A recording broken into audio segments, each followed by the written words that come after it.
इसी तरह की एक आयत और भी है, वो आयत है सूरह ज़ुमर की आयत नंबर 3 है। इसमें ये आता है, अला आगाह हो जाओ, लिल्लाहि दीनुल खालिस, खालिस दीन जो है वो अल्लाह का है। दीन जो है खालिस, बंदगी जो है इस दीन के अंदर वो अल्लाह की है। हमारे इस्लाम में इबादत किसी की नहीं, सिर्फ अल्लाह की। और यही दुनिया में सबसे बड़ा हमारा जुर्म है इस वक्त, क्योंकि हमारा मजहब ही ला से शुरू होता है, ला इलाह। पहले आपको इनकार करना पड़ेगा, ला इलाह, कोई माबूद नहीं है, कोई इबादत के लायक नहीं है। अब इसमें कितनी चीजें आ गई, ला इलाह, ये सूरज इबादत के लायक नहीं, ये चांद खुदा नहीं है, ये आसमान खुदा नहीं है, ये जमीन खुदा नहीं है, ये पानी खुदा नहीं है, ये पेड़ खुदा नहीं है, ये पत्थर खुदा नहीं है। जब सारी कायनात को खुदाई से निकाल देंगे, ये खुदा नहीं है, उसके बाद कहेंगे इल्लल्लाह, अल्लाह के साथ। इस्लाम की शान यही है कि इस्लाम सिर्फ एक अल्लाह की इबादत की दावत देता है। वो अपने रसूल की इज्जत तो करता है, ताज़ीम तो करता है, उनकी इज्जत और ताज़ीम पर अपनी जान कुर्बान करता है, लेकिन इबादत रसूल की भी नहीं करता। बताइए, मोहम्मद मुस्तफ़ा सल्लल्लाहु अलैहि वसल्लम से बड़ा मर्तबा और मकाम अल्लाह के बाद किसी का है इस्लाम में? नहीं। लेकिन किसी से आप पूछ लीजिए क्या रसूलुल्लाह की इबादत करते हैं? हमारा बच्चा भी ये कहेगा रसूल की हम इज्जत करते हैं, ताज़ीम करते हैं, जान निछावर करते हैं, लेकिन इबादत सिर्फ अल्लाह की करते हैं। तो जो मुसलमान अपने आखिरी नबी जिनसे कलमा मिला है, जिनसे इस्लाम मिला है, जिन पर जान निछावर है, जब उन्हें ही खुदा नहीं मानता है तो साहिब मज़ार को खुदा कैसे मान सकता है? यही गलत फहमी है कि दीन और बंदगी इस्लाम के अंदर सिर्फ अल्लाह की। अला लिल्लाहि दीनुल खालिस वल्लज़ीना तख़ज़ू मिन दूनिही औलिया, वो लोग जिन्होंने अल्लाह के अलावा अपने वाली बना लिए, यानी बुतों को अपना वाली बना लिया। वो क्या कहते हैं? उनसे पूछा जाए, भाई तुम अपने बुतों को वाली क्यों बनाए हुए हो? तो कहते हैं, मा नअबुदुहुम इल्ला लियुक़र्रिबुना इलल्लाहि ज़ुल्फ़ा, हम इनकी इबादत इसलिए करते हैं ताकि ये हमें करीब कर दें अल्लाह से, या अल्लाह की तरफ हमारा वसीला है। अब इबादत का लफ्ज़ छोड़ दिया किसी ने, उसने क्या कहा? अरे मुशरिक बुतों को अल्लाह की बारगाह में वसीला बनाते, यही उनका शिर्क है। लिहाजा किसी को वसीला बनाना शिर्क। देखिए, ये होती है कुरान की हिफाजत मानवी तौर से। कुरान की हिफाजत की जिम्मेदारी अल्लाह ने ली है। कोई लफ्ज़ बढ़ाया नहीं जा सकता, कोई लफ्ज़ घटाया नहीं जा सकता। कुरान खुद कहता है कि अल्लाह फरमाता है कि इस कुरान को हमने नाजिल किया है, व इन्ना लहू लहाफिजून, और उसकी हम हिफाजत करेंगे। लिहाजा किसी की जुर्रत नहीं है, किसी की हिम्मत नहीं है कोई आयत बढ़ा दे या कोई आयत घटा दे। लफ्जी तब्दीली नहीं करेगा तो क्या करने लगा? मानवी तब्दीली करने लगा कि माना ही बदल दो, कहीं की चीज कहीं फिट कर दो। तो यहाँ पर जब मुश्रिकीन मक्का से पूछा गया, भाई आप इनकी इबादत क्यों करते हैं? तो कह रहे हम इबादत इसलिए करते हैं ताकि ये अल्लाह से हमें करीब कर दें, अल्लाह की बारगाह में पहुंचने का वसीला है। तो इससे क्या नतीजा निकाला इन्होंने? बाज़ लोगों ने नतीजा निकाला कि किसी को वसीला मानना, किसी को तकर्रुब का जरिया मानना, ये शिर्क है। क्योंकि अल्लाह ने जब उनसे पूछा कि भाई ये मुशरिक क्यों है, तो वसीला बनाने की वजह से मुशरिक। इस मानो को आप समझ गए? नहीं, वसीला बनाने की वजह से अगर मुशरिक होते तो अल्लाह खुद क्यों कहता, या अय्युहल्लज़ीना आमनुत्तक़ुल्लाह वब्तगू इलैहिल वसीला, ऐ ईमान वालो अल्लाह से डरो और वसीला तलाश करो। अगर वसीला बनाना शिर्क होता तो एक जगह शिर्क हो रहा है कुरान के अंदर, और दूसरी आयत क्या कह रही है कि वसीला बनाओ, तो कुरान पर ही ईमान आपका खराब हो जाता। एक कुरान की आयत दूसरे कुरान की आयत को रद्द कर रही हो, ये हो नहीं सकता। ये अल्लाह का कलाम है, बंदों का कलाम नहीं है। ये कहीं कुछ कहा जाए, कहीं कुछ कहा जाए। पता चला कि वसीला बनाना शिर्क नहीं है। अगर वसीला और जरिया बनाना शिर्क होता तो फिर इस दुनिया के अंदर कोई भी मुवाहिद नहीं होता। पता ये चला कि मुशरिकीन मक्का का शिर्क क्या है।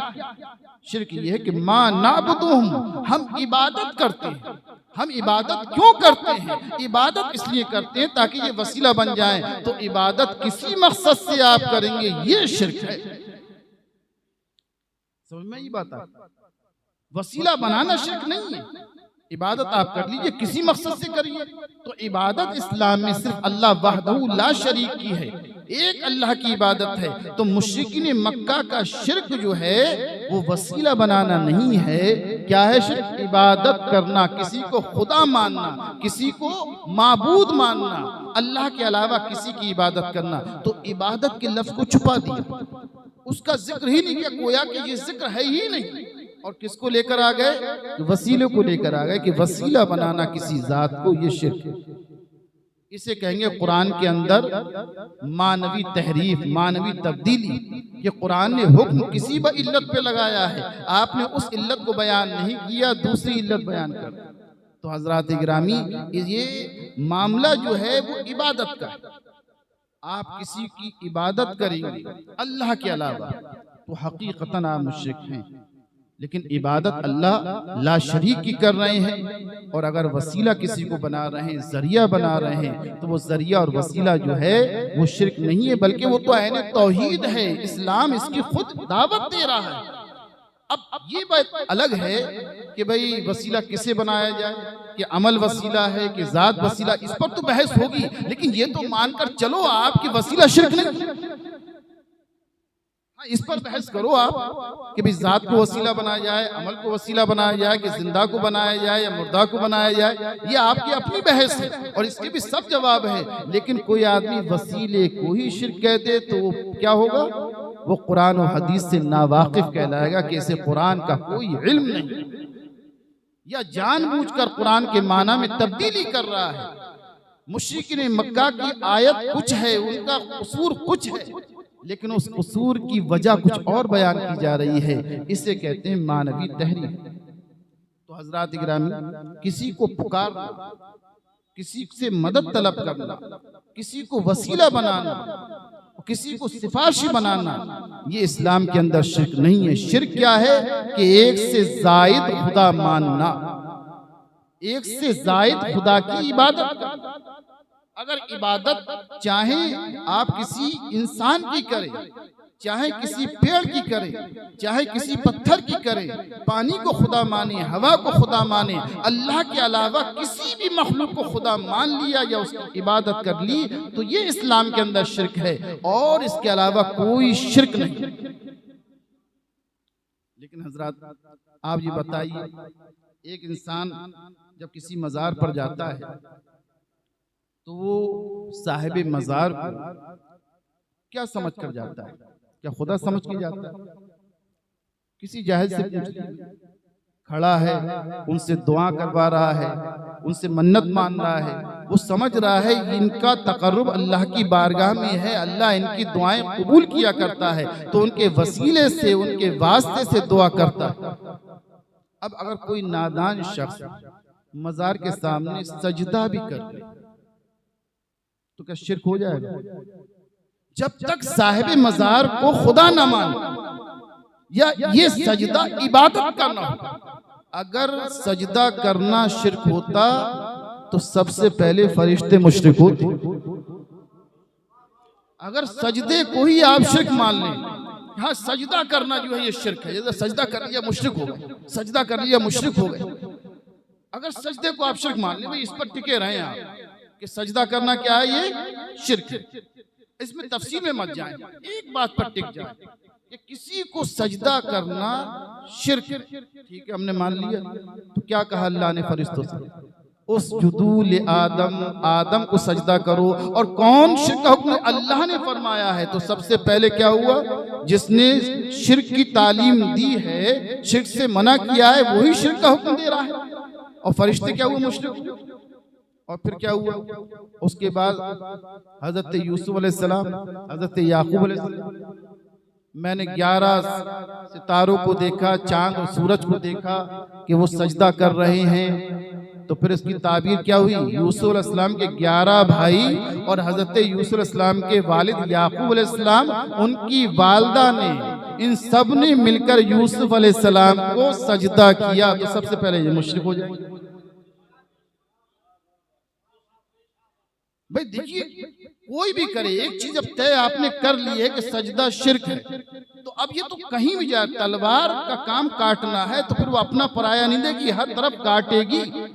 ये नहीं तुम्हारी तरफ जाए तो तुम्हें ना काटे, हमारी तरफ आए तो हमें काटे, ये तो नहीं होगा ना। अगर तारीफ आपने तय कर ली है कि सजदा करना शिर्क है, जैसे कि आज बहुत से लोगों की जबानों पर है कि भी मजार को सजदा कर दिया, अरे मुशरिक हो गया, ये शिर्की अमल कर, वो गलत तशरीह कर रहे हैं, दीन इस्लाम सही तरीके से पहुंचा नहीं रहे। तो सबसे पहले सजदा किसने किया? सबसे पहले सजदा क्या हुआ? अल्लाह ने हुक्म दिया फरिश्तों को कि तुम आदम अलैहिस्सलाम को सजदा करो। और मैं पहले भी अर्ज कर चुका हूं कि देखिए, अमल में तब्दीली आ सकती है, इबादत के तरीके बदल सकते हैं, लेकिन कभी शिर्क और तौहीद की डेफिनेशन उसमें ना तब्दीली आई है ना तब्दीली आई। शिर्क ना इस रूए जमीन पर कभी जायज था, ना होगा, ना कयामत में होगा और ना कयामत से पहले। शिर्क और तौहीद यकसा रही है हमेशा। आप कुरान को पढ़ जाइए, हर नबी की दावत तौहीद है, हर नबी की दावत तौहीद है। इबादत के तरीके बदले, ज़कात के तरीके बदले हैं, रोजे के तरीके बदले हैं, अमलियात में तब्दीली आई है। कभी ये हुक्म आया, वो हुक्म उठा लिया गया, लेकिन कभी ये नहीं आया कि भैया 1 साल के लिए शिर्क जायज है, उसके बाद आप शिर्क मत करें। कभी लेके आइए कोई आयत कि किसी शरीयत में, किसी दौर में, किसी जमाने में शिर्क जायज था, सजदा जायज था, अब नहीं। यहाँ बहुत से लोग सजदे की तारीफ यही करते हैं कि सजदा जो है वो सिर्फ शिर्क ही शिर्क है, ये गलत है। तो सबसे पहले आप क्या करेंगे कि सजदा किसी हालत में शिर्क नहीं है। जब तक साहिब मजार को आप खुदा ना माने, उसकी इबादत ना करें, और ये साहिब मजार नहीं है, किसी जिंदा आदमी के सामने भी अगर सजदा कर रहे हैं, अगर उसे खुदा नहीं मानना है तो शिर्क नहीं। पहले आपको खुदा मानना होगा, और खुदा अगर मान लिया तो बगैर सजदे के मुशरिक को सजदा करने की जरूरत ही नहीं। ये गलत अवाम में प्रोपेगेंडा किया जाता है, गलत तौज़ीह की जाती है कि भाई देखो ये मज़ारों पे शिर्क हो रहा है, उन्हें सब यही नजर आता है। अगर कोई बहुत सी वीडियो आती है हमारे पास, कोई हुजूर नबी करीम सल्लल्लाहु अलैहि वसल्लम के जाली के पास आया और पीछे होके जा रहा है अदब, तो उसे रोक लेता है एक आदमी, कहता भाई ये कहाँ से है, कौन सी किताब में आया, कहाँ लिखा हुआ है, ये अदब क्यों कर रहे हो। और अभी आपने सबने देखा उनकी तौहीद, ट्रम्प साहब का इस्तेकबाल हो रहा है, यहाँ भी 15 हैं, वहाँ भी 15 हैं, बाल खुले हुए इस्तेकबाल हो रहा है। ये कौन सी तौहीद है भैया? ये इस्लाम में बेहयाई कहाँ से जाएगी? एक वो नबी की मोहब्बत में, नबी के इश्क में, नबी के अदब में पीट नहीं कर रहा है, मजार के पास से पीछे को जा रहा है, अदबन तो से पूछ रहे हैं कि क्या है भाई, ये कहाँ आया है किताब में? तो इसका जवाब क्यों नहीं दिया जाता? क्या इसमें मुंह में दही जम जाता? यहाँ तौहीद नजर नहीं आती। ये बात है सिर्फ अवाम अहले सुन्नत को रलाने की, भाई सजदा जो है शिर्क। अब मैं आपको बताता हूँ, देखिए सजदा इबादत का होगा तो इबादत का सजदा जब ही होगा जब सामने वाले को आप खुदा मानेंगे। इबादत का सजदा उसी वक्त होगा। इबादत किसकी की जाएगी? सिर्फ खुदा की जाएगी। खुदा नहीं मानना है, वो इबादत करेंगे तो यकीनन ये भी शिर्क है। इबादत सिर्फ अल्लाह के अलावा किसी की जायज नहीं। तो एक सजदा होता है इबादत का, वो किसी गैरुल्लाह के लिए जायज नहीं, और एक सजदा होता है ताजीम का। ये सजदा पिछली शरीयतों में जायज था, अर्ज करता हूं पिछली शरीयतों में जायज था, तभी तो हजरत आदम को सजदा किया गया, हजरत यूसुफ को सजदा किया गया। ऐसा तो हो नहीं सकता कोई नबी काम करे और नाजायज काम करे। नबी की शरीयत में कोई काम नाजायज नहीं होता। नबी के सामने अगर कोई काम होता हो तो वो नाजायज नहीं होगा, जो उल्टा अगर नबी कर रहा है तो वो नाजायज कैसे हो जाएगा? तो हजरत यूसुफ अलैहिस्सलाम को जो सजदा किया गया वो इबादत का नहीं था, वो सजदा ताज़ीम का था। ताज़ीम का सजदा हजरत आदम अलैहिस्सलाम की शरीयत में भी जायज, हजरत यूसुफ अलैहिस्सलाम की शरीयत में जायज, पिछली शरीयतों में जायज है, लेकिन हमारी शरीयत में ताज़ीम का सजदा भी जायज नहीं। ये क्या है? हराम है।